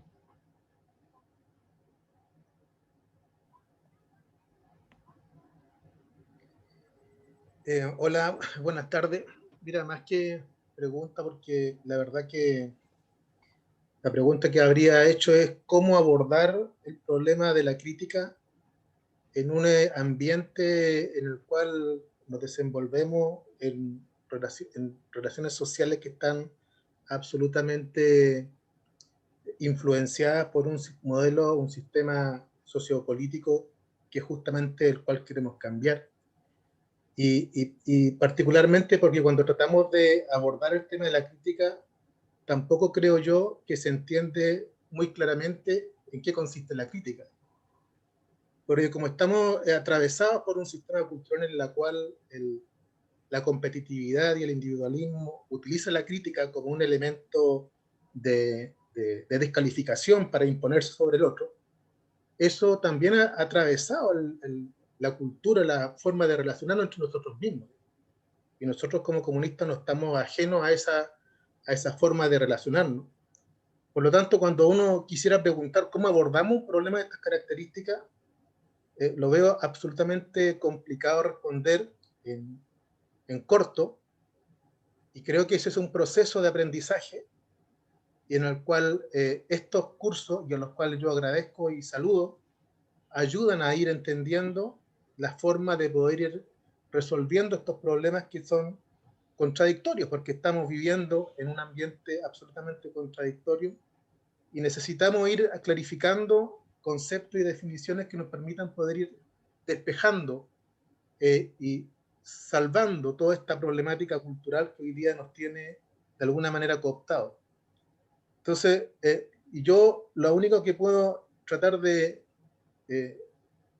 reflexionar es que la única forma de poder ir avanzando en el aprendizaje de la crítica, en el aprendizaje del análisis del error, del reconocimiento del error, es sencillamente fomentando y motivando el trabajo colectivo, que es de donde debiera nacer efectivamente el convencimiento de cada uno de los militantes de manera individual a través de este intercambio de opiniones y de reconocimiento del error a través de la discusión colectiva. En la medida que no establezcamos y no nos convencemos de que la forma de resolver los problemas son de manera colaborativa, colectiva, va a ser muy difícil poder identificar que la crítica o el error o la contradicción que yo quiero identificar pueda ser resuelta si que yo todavía no saco de mi inconsciente, de mi matriz conductual, esa forma de pensar o de actuar que obedece hoy día actualmente a un sistema cultural que está cooptado por el individualismo, por el neoliberalismo, impuesto por el neoliberalismo. Eso creo yo que es lo que uno puede visualizar de la forma de funcionamiento que hemos logrado establecer o hemos logrado desarrollar durante este último tiempo, tanto en el trabajo celular como en el trabajo con los diferentes grupos de ciudadanos que hoy día se levantan como una manera de poder hacer frente a las situaciones que estamos viviendo, pero sin identificar claramente cuál es la contradicción o sin reconocer los errores y sin utilizar la crítica como aquí Ignacio lo está mostrando, digamos. Sino todo lo contrario, están utilizando esas definiciones como una manera de poder descalificar e imponerse sobre el, entre comillas, enemigo. Entonces, creo que este curso y esta aporte que está haciendo el Seiler a través de esta posibilidad de poder volcarse a esta reflexión utilizando estos conceptos y definiciones nos van a permitir ir ayudándonos a poder incorporarlo en nuestras discusiones y poder tratar de avanzar, pero siempre desde el punto, siempre de lo colectivo. Creo que desde mi punto de vista no se puede resolver este tipo de cuestiones si no es de manera colectiva. Eso es lo que yo quería solamente plantear, porque la respuesta, creo yo, es bastante, no es una respuesta corta, es un proceso para poder llegar a una conclusión mucho más acabada. Gracias. Muchas gracias, compañero Luis. Voy a leer un comentario de Norma Acuña, nuestra compañera del Sailer, dice saludar el tratamiento del tema, porque de lo que se trata es que cada uno de los participantes lo haga práctica permanente para contribuir a encauzar las deformaciones en el partido. Yo quisiera, si me permito, hacer una muy pequeña reflexión. Yo tengo la impresión que solamente el aspecto de la crítica, yo diría que el aspecto de la crítica está presente por lo menos en las células o en las conversaciones de las células, o por lo menos dentro de los militantes. Tal vez en términos procedimentales lo que a veces podría estar faltando es desde el punto de vista orgánico cómo encauzar ese malestar o esa crítica como un planteamiento de la célula hacia la estructura superior del partido. Por ejemplo, me toca escuchar, por ejemplo, solamente lo doy como ejemplo, críticas o, digamos, incomodidad respecto a cómo es que la legislación electoral actual ha afectado el espíritu, digamos, orgánico del partido.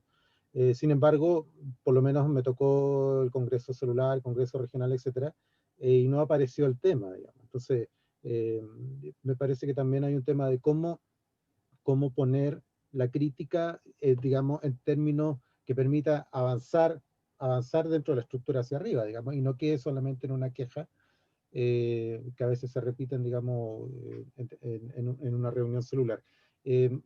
Hay una palabra más pedida que es de Vladimir Cáceres. Vladimir, si estás listo para hacer tu comentario. Sí.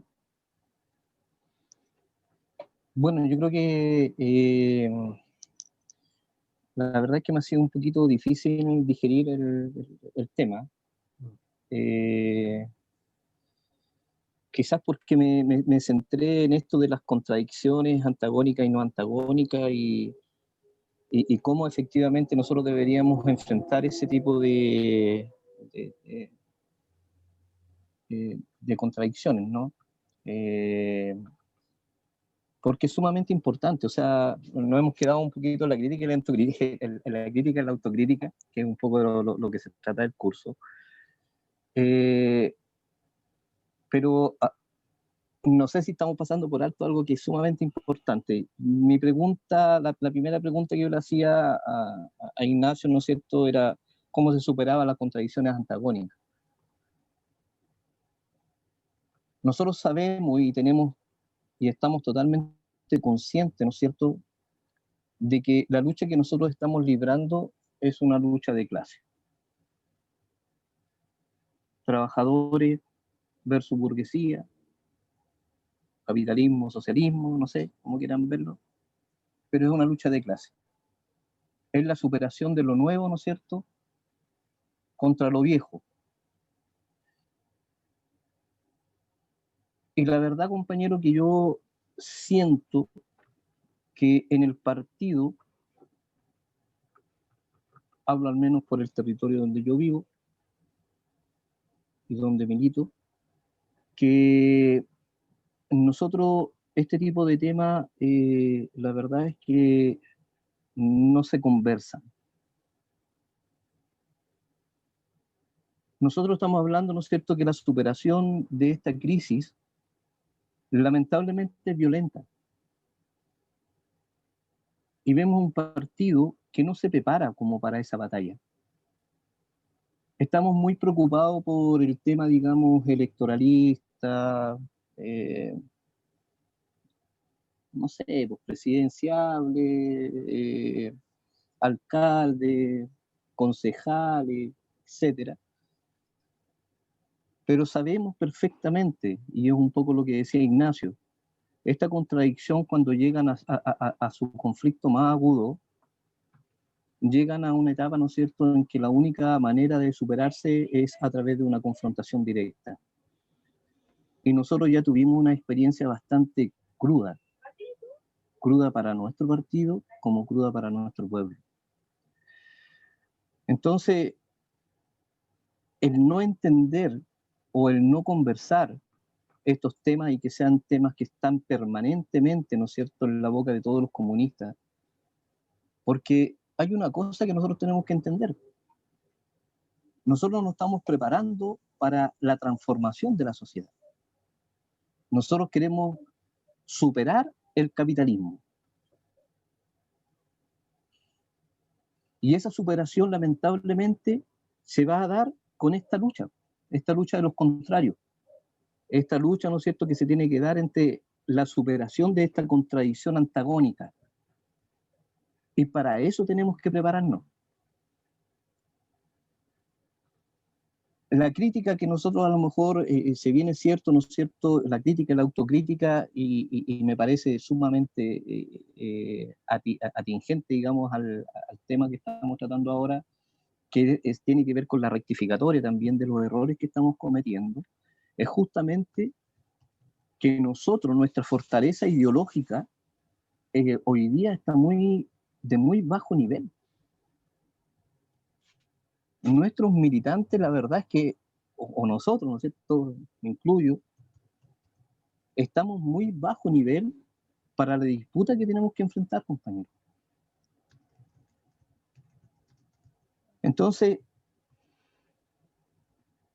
es sumamente importante tener claro cómo se tienen que ir resolviendo estos problemas. Y eso es lo que me llama la atención de hoy día, del curso de hoy día. Me ha costado, la verdad, me ha costado un poquito asimilarlo, masticarlo, qué sé yo. Yo creo que le voy a dar una ronda más a lo que se dijo acá. Pero yo me quedaría en eso, compañero. La primera parte de la ¿cuánto se llama?, de la exposición del compañero Ignacio, creo que es sumamente importante que cada uno de nosotros pueda masticarla bien, masticarla muy bien, que seamos capaces de poder exponer esto en nuestras células, en las diferentes instancias en que podamos estar, para que vayamos asumiendo efectivamente el rol que nos corresponde jugar en esta transformación. En la medida en que tengamos conciencia de eso, vamos a ir superando también todo lo demás. Eso, compañero. Gracias, muchísimas gracias, compañero Vladimir. Bueno, recibimos también los saludos de R Roja, en la célula R Roja, perdón, no sé qué es R Roja, del Comunal Cerrillos, y la célula David Silverman de la Universidad de Chile. Ignacio, pienso que ahora sí podríamos tal vez ir cerrando contigo. Gracias, compañero. Voy a decir un par de cosas. O sea, lo primero, recordar o tratar como de subrayar que todo proceso, tanto revolucionario como formativo incluso, valga la redundancia, es un proceso. Entonces, toma tiempo. La idea es que los problemas se abran más que se resuelvan, por ahora, digamos, en esta instancia.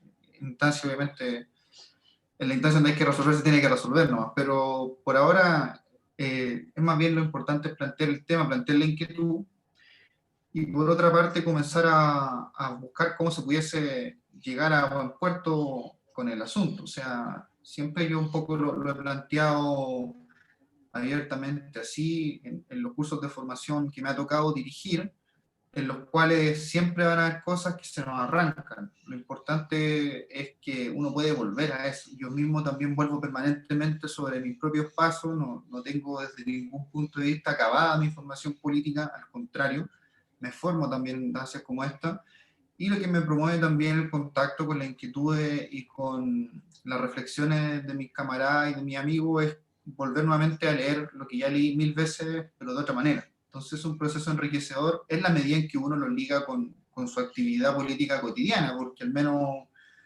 lo que se propone en la teoría marxista-leninista es eso, o sea, también tener una práctica permanente en función de una transformación de la realidad. Hay un par de cosas más que surgieron ahora con las que ya entraría un poco como a cerrar al menos mi exposición. Lo primero, es muy difícil contrarrestar la influencia ideológica burguesa, en este caso a través de su espectro neoliberal, derechamente, en una correlación de fuerzas tan desfavorable, o que ha sido tan desfavorable durante los años 90 como lo es, como es hasta ahora, digamos, sin sufrir bajas, sin tener perjuicio en el camino. Es difícil, o sea, no es, en general los partidos no se constituyen como entidades esenciales desprovistas de cualquier otra influencia. Es algo que tenemos que tener claro, que va de una manera u otra a permear, y por tanto hay que partir también como con un cierto margen de error. En el caso particular del tratamiento de la crítica, yo también traería a colación otra premisa que formuló Mao, pero que en realidad es de toda la tradición leninista, que dice relación con subrayar que nunca debemos confundir lo principal con lo secundario. Y es un poco el espíritu que nosotros tenemos también que inducirle a nuestros camaradas cuando de lo que se trata es de discutir alguna crítica, algún problema. O sea, lo principal es que tenemos intereses fundamentales, una comunidad de intereses fundamentales que pueden tener ciertas diferencias algunos, y una comunidad de objetivos y móviles también que son los que nos permiten estar unidos. Van a haber siempre contradicciones en ese sentido, ¿no? Por sí mismo el hecho de que ya nos reunamos es por eso, porque existen contradicciones. Y eso en el fondo tiene que primar, por eso la consigna que yo traje a colación, unidad, crítica, unidad, la clave del concepto pasa por la crítica, pero tiene como premisa la unidad. O sea, la crítica, para que sea crítica dentro del partido, tiene que ser unitaria, o sea, tiene que tirar para arriba al partido, tiene que ayudarle a mejorar su desempeño político. Si nuestra crítica, si la salida de nuestra crítica o el resultado de nuestra crítica es que tengamos que expulsar necesariamente a compañeros que han cometido, por ejemplo, errores leves, esa crítica no sirve. Entonces también nosotros tenemos que ver la manera de ser muy preciso a la hora de formular el tema. Entonces, por eso hay que tener mucho cuidado con el revanchismo, con los rumores, que son cuestiones totalmente naturales, para poder de ese modo tirar el asunto para adelante. O sea, también ahí, por eso, y otra razón por la que traje a colación a Enver Hoxha. O sea, Enver Hoxha lo liga directamente con el fin moral. Hay que moralizar a la militancia con la crítica, no hay que desmoralizarla. Hay que plantearle a un compañero o compañera que eventualmente se equivocó, cómo ese compañero o compañera podría resolver su error, cómo esa estructura podría resolver su error. O sea, subrayar la resolución, no quedarnos, no entramparnos en el diagnóstico de por qué ocurrió lo que ocurrió. O sea, es un poco el espíritu de la crítica para que la crítica tenga efectivamente un móvil revolucionario. En el segundo caso, nosotros, y otra cosa que también a propósito de la última intervención de Vladimir, nosotros tenemos que tener claro, o sea, nosotros ya sabemos, así como la burguesía también sabe, que esta cuestión no va a terminar por la buena, digamos, por plantearlo en términos bien diplomáticos. No va a terminar en la buena. Pero hacer política también es que nosotros seamos capaces de evitar la confrontación abierta, porque con una correlación de fuerzas no lo suficientemente favorable, con una situación internacional que no es favorable derechamente, y con un déficit en la fuerza política y orgánica del movimiento comunista en general, no tenemos condiciones para aproximarnos hacia un enfrentamiento abierto con el imperialismo, por ejemplo. Entonces nosotros tenemos en ese sentido que ser más estratégicos. O sea, cómo nosotros logramos proyectar un camino que es un camino revolucionario, y ahí también acojo la inquietud también que planteó la semana pasada el compañero acerca del socialismo. Claro, la militancia debe tener claro que nosotros vamos a hacer socialismo, pero si nosotros queremos determinar que en este periodo la contradicción es por el socialismo, yo creo que nos estamos suicidando. O sea, no tenemos la fuerza para hacernos cargo de algo tan grande, porque cuando hablamos de socialismo hablamos de que vamos a poder conducir el Estado. Yo creo que aún no tenemos las condiciones políticas, ideológicas ni orgánicas para conducir un Estado. Por tanto, tenemos que organizar al campo popular, organizar también al partido, y poder así ir acumulando paulatinamente fuerzas. Y mucho ojo, a propósito del tema electoral que trajo a colación el compañero, que es un tema muy sensible porque, como ustedes saben, el día lunes cerraron las inscripciones para alcaldía, gobernadores, concejales y convencionales CERVEL, proceso en el que por motivos circunstanciales también me vi bastante involucrado. Mucho ojo, porque el trabajo electoral también es un trabajo de acumulación de fuerza. Electoralmente se puede ganar mucha experiencia organizando bien tanto los procesos relativos a lo electoral como el proceso de gestión institucional. O sea, también nosotros tenemos que saber eso. Y el propio Lenin lo plantea. O sea, en el trabajo electoral también los cuadros se foguean. Y se foguean, por ejemplo, operando con una lógica revolucionaria en instituciones reaccionarias. O sea, esquivando permanentemente eso que va a echar para afuera al partido. Porque eso tenemos que hacer. Nosotros como partido, en el caso de los que somos comunistas, como partido comunista, no podemos llegar y plantear el decálogo de nuestros principios y objetivos abiertamente, porque eso lo que le haríamos un gran favor a la burguesía, porque así nos podría definitivamente ilegalizar y se libera de nosotros por un buen rato. Entonces nosotros tenemos también que ver ahí un poco como los matices, ¿no? Y lo otro, que si nosotros somos bien ortodoxos, y esto lo trajimos a colación la semana anterior, pero no lo abordamos, mientras las masas sigan confiando en las facultades del régimen democrático, estamos obligados a competir en el régimen democrático hasta demostrar que efectivamente podemos proyectar o cambiar el carácter de la democracia, que sería lo ideal, o al menos ofrecer una alternativa a ese régimen. Pero estamos jodidos, o sea, mientras los trabajadores sigan creyendo que efectivamente un proceso institucional, como el proceso de la Convención Constitucional, tiene validez y legitimidad, estamos obligados a participar en ese proceso. Y eso es así, o sea, nadie puede hacer lo que quiera por voluntad propia, siempre hay una determinación ahí. Entonces yo un poco entiendo que el tema electoral, claro, ha concentrado mucha fuerza, ha concentrado mucha energía, particularmente este año, que está muy cargado de elecciones, pero también veamos el aspecto estratégico. O sea, si nosotros no somos buenos en materia electoral, si no juntamos fuerza en materia electoral, si no demostramos ser un partido ordenado, un partido competitivo, que es otra cuestión, competitivo en términos electorales, que eso implica tener votos, ojo con eso, en las elecciones se ganan con votos, si no demostramos eso, entonces difícilmente en las condiciones tanto históricas como particulares de Chile vamos a poder avanzar hacia un régimen diferente. Entonces eso es así. No hay un desacuerdo estratégico, yo no tengo un desacuerdo estratégico con el tema de plantear el problema del poder, pero sí creo que hay que tener cuidado en cuándo se plantea, cómo se plantea y para qué se plantea. Planteado prematuramente es un suicidio, y eso va a ser así eso ha sido así históricamente en todas las situaciones, digamos, en todas las coyunturas. Y un poco como que trataría de dejar ahí la reflexión, porque yo creo que estos temas van a volver, o sea, y van a volver no solo la próxima semana, ni en un mes, sino que es muy probable que en 20 años estemos discutiendo nuevamente esto. Entonces, hay que tener también en cuenta ese aspecto para que sepamos que aquí hay algo, digamos, que resista el tiempo y que también nos ayuda a orientarnos en la coyuntura. Dejaría por ahí nomás ya mi intervención para no ser muy repetitivo y otorgar la posibilidad de que más adelante podamos también tratar mejor. Gracias, Ignacio. Apagaste un poquito antes tu micrófono, pero se te entendió. Voy a leer porque estábamos leyendo los comentarios. Cristóbal dijo algo parecido a lo que Ignacio dijo recién. Lo voy a leer. Digo, con respecto al compañero Cáceres, creo que hay una confusión importante, pues desde hace por lo menos 2 congresos se ha establecido que la contradicción principal que del partido es entre neoliberalismo y la democracia. Entonces, ¿cómo es eso de prepararse para la lucha armada si estamos en una lucha por la democracia? Recibimos la salud, les enviamos saludos a la J y al comunal Corpus Christi de la comuna de Recoleta, a Viviana Vargas de San Antonio, qué lindo allá, felicidades, muchas gracias. Luis Carrió, muchas gracias. También Omar Bermúdez, Ignacio, hágame llegar un enlace para entender lo mejor lo de Underhouse, que creo eso dijo. Yo creo que hay varias cosas que tal vez sería bueno, Ignacio. Bueno, pero después lo vemos como...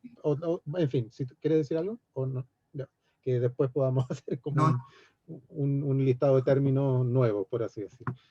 Lo de Underhouse me pilló totalmente prevenido, no desconozco a qué se refiere el compañero en realidad. No sé si la transmisión me cambió las palabras, no desconozco ahí qué pasó, pero usualmente no puedo terminar en inglés. Una interferencia a propósito, no sé qué pasó, sinceramente. Al compañero Omar, que está en contacto con nosotros por WhatsApp, por favor que nos avise qué pasó ahí. No sé qué decirles, compañeros y compañeras. Por favor, pónganse, sobre todo, voy a decir la palabra del día, fraternalmente, pónganse una visita, no sé cómo hacerlo, para que lleguen a la hora, porque siempre en el Sailor partimos a la hora. Entonces, y por lo menos estas sesiones, para mí, para mí, que soy bien cazadura, son sesudas, entonces partir tarde yo creo que debe ser complicado. Así que por favor, lleguen 5 minutos antes, ideal, para que partan bien a las 7 con la clase, con el curso de Ignacio. Por ejemplo, Ágata está entrando recién del Reino Unido, qué lástima, yo creo que hay yo creo que hubo un enredo con el cambio horario. Así que eso por ahora. Tenemos ya las 2 sesiones, el próximo, nos quedan las próximas dos sesiones, los próximos 2 miércoles consecutivos que vienen. Los esperamos entonces, y si quieren invitar más gente, obviamente es bienvenido. Muchísimas gracias a todas y todos por su participación. Nos saludamos, les saludo a todos. Si alguien quiere decir algo, pasar un avisito. Muchas gracias, nos vemos. Que estén muy bien.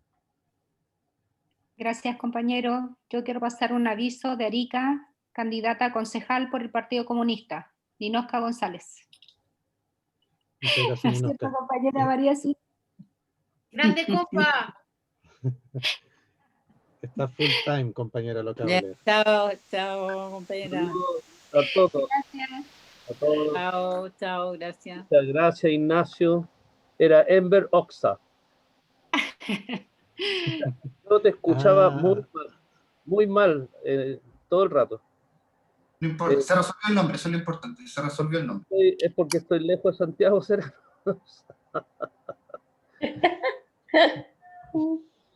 Ok, gracias. Adiós. Gracias. Comunicaciones, Ignacio, tienes tarea, no es una crítica, mejora tus comunicaciones. Estamos trabajando en eso, compañero. Estamos Muchas gracias, todo el empeño posible. Ya no sé, vamos a tener que cambiar la antena ahora, Ignacio. Cambiamos el celular.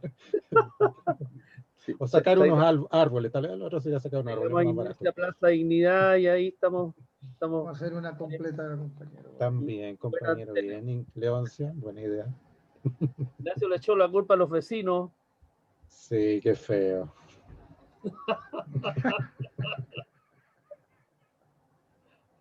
Chao, chao, compañeros. Chao, compañero. Que vaya bien. Un abrazo, gracias, que estén muy bien. Chao, chao. Hasta la próxima. Ignacio, excelente. Gracias, chao. Muy bien, Ignacio. Chao, Irene, que estés bien.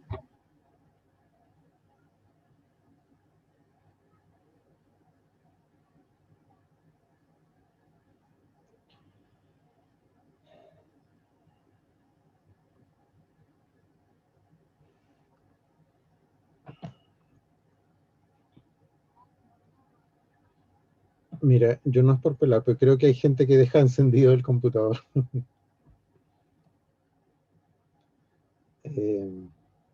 Ignacio, para aprovechar estos minutos, yo sé que está haciendo full time como Ninosca, ¿qué te pareció? Bien, bien, o sea, lo malo es que me jugó una mala pasada el teléfono de nuevo, no puedo creerlo.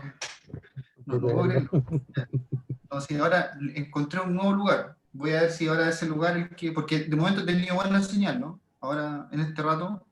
Mira, la verdad es que yo quedé decepcionado, pensé que iba a ser mejor la calidad de la internet.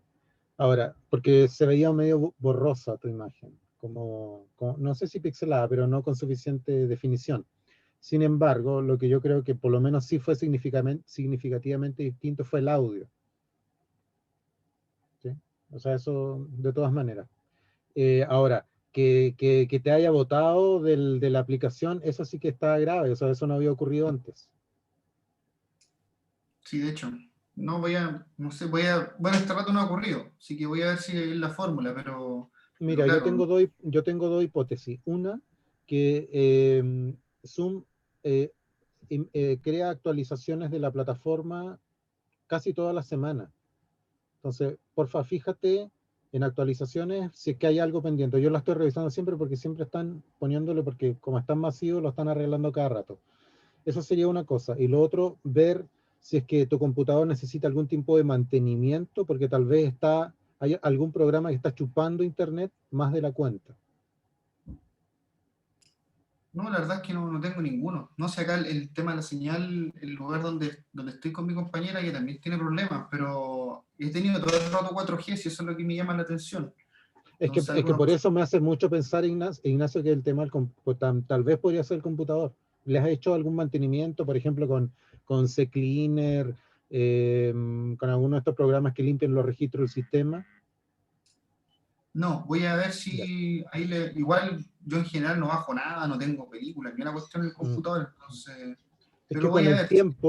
con el tiempo Claro. empiezan a generar cadenas de instrucciones que quedan obsoletas, pero el computador se da el trabajo de hacerla y llega ahí al punto muerto y después vuelve al comienzo. Y pierde RAM, pierde la potencia del procesador. Podría ser eso. Yo tengo, bueno, en fin, no sé cómo podemos ya resolver eso. Vamos a ver primero con lo del Zoom, a ver si la actualización del Zoom y el nuevo puerto de ingreso que establecí, que hasta el momento ha funcionado mejor que el anterior, y con eso yo creo que pudiese ya estabilizarse el asunto. Ok, Ahora, mira, en todo caso no es una cosa catastrófica, si tal vez yo le estoy poniendo un poco de color, pero era porque la idea era como eliminar algunas cosillas, pero el audio se escuchó bien, salvo estas dos situaciones que te sacó el Zoom de la plataforma. Mira, lo otro que quería decirte, Ignacio, es que por lo menos a mí me cuesta entenderte. Ahora, yo no tengo una posición tampoco estoy muy seguro de lo que me pasó a mí con tu exposición, porque hay gente que escribe a las 7:15, que envíenme el link y yo respondo además. Tal vez no debería responder, pero no estoy muy atento. Pero a mí me cuesta entender. Entonces, lo que quería pedirte, si fuera posible, poder en algún momento, tal vez inicial a la sesión, presentar como la estructura de lo que tú vas a presentar en general en el curso y en la sesión en particular. De modo de hacerse una expectativa, más o menos, o tener más o menos el cuadro de por dónde va a avanzar el tema, de dónde venimos y para dónde vamos. Yo al final, pero como te digo, porque estoy muy distraído, caché que hoy el tema de hoy era como la crítica, si mal no recuerdo, porque la semana pasada, bueno, en fin, ya ni me acuerdo, pero me costó, digamos, entender cuál era el eje. Entonces, eso me gustaría pedirte, no sé qué te parece, en fin, si le puedes dar una vuelta. sí, claro. Sí, claro, no hay problema. Sí, no hay problema. Ahora el cuento va a ser, claro, 7 de la tarde, partir puntual es arriesgarse al desfase. O sea, eso es así, en general. Claro, pero es que si decimos, ya ok, partamos a las 7:30, No. van a llegar a las 8. Claro, sí. No, si el tema o sea, pero a las 7 en particular, ahí tiene un registro. Ahora igual yo creo que hay que entender que esto siempre va a tener dificultades de todo orden, digamos. O sea, yo no le daría ni color, digamos, en términos bien vulgares, porque después se puede repetir. Y sería bueno que en algún momento pudiésemos repetir estas actividades de manera presencial, porque ahí sí que van a ser divertidas, porque si los compañeros traen su ropa virtual, yo creo que ni el presencial van a llegar con declaraciones, entonces ahí sí que va a ser divertido el asunto. Entonces, Sí. por lo mismo, pero bueno, parte de eso, o sea, hay que tener un margen, no solo de error, sino de imperfección también considerado, así es normal. Mira, yo creo que, yo entiendo que tú tienes un estilo y tus presentaciones son bien sesudas, muy abstractas, lo cual obviamente no es ni bueno ni malo, así es tu estilo, pero te pediría eso, digamos, por lo menos la estructura al comienzo, para tener una cierta claridad cognitiva de para dónde va la sesión. Es básicamente eso. Y ni siquiera te estoy pidiendo que cambies ni que lo hagas más concreto, para nada, digamos. Solamente eso. Y claro, ahora si la gente llega a las 7:15, a las 7:20, o sea, realmente creo que un tercio llegó a las 7:15, o sea, en fin, esa parte obviamente ya no podemos hacer cargo. Bueno, pero eso, Ignacio. Claro. Sí. Marcela, Sí, ya terminamos, perdona, ya terminamos. Gracias. Está bien, gracias. Que estén bien. Chau. Bueno, que te vaya muy bien. Chau. Quedó grabando, compañero Marcelo, por si acaso. Así que está grabado nuestro periplo.